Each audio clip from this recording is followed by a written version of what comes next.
At 6, we are digging into the health impact of the George Floyd protests. They're happening in the middle of the coronavirus pandemic.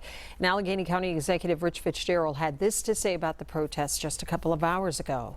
We want people to be safe for all reasons, and certainly the virus has not gone away. We have not developed a vaccine and or a cure at this point, so we really want people to make sure they remain safe.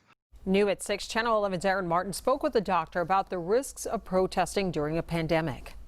This light in Market Square is 6 feet apart from where I'm standing right now. Exactly how far medical experts say we should be standing from each other in public. The problem is when there are thousands of protesters shoulder to shoulder, that isn't happening. And it's leading to renewed concerns that there could be a surge in coronavirus cases.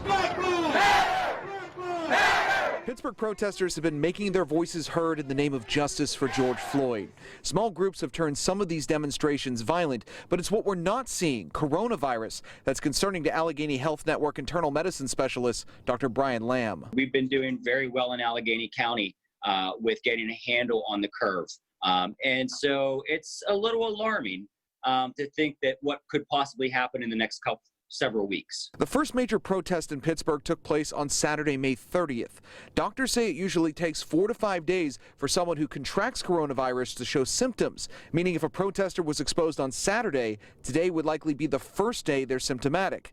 Medical experts worry that could lead to a spike in cases over the next 2 weeks. Several black organizations and political leaders released a joint statement today urging protesters to social distance and get tested, adding, quote, "While we understand the urge to get out, we ask that you please remember that the effects of community spread may be devastating to us." And unfortunately, it's the same people that are fighting from their lives with the social injustice that are now also at highest risk with COVID.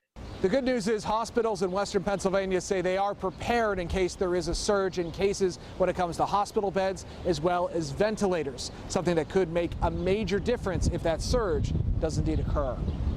Reporting tonight in Market Square, Aaron Martin, Channel 11 News.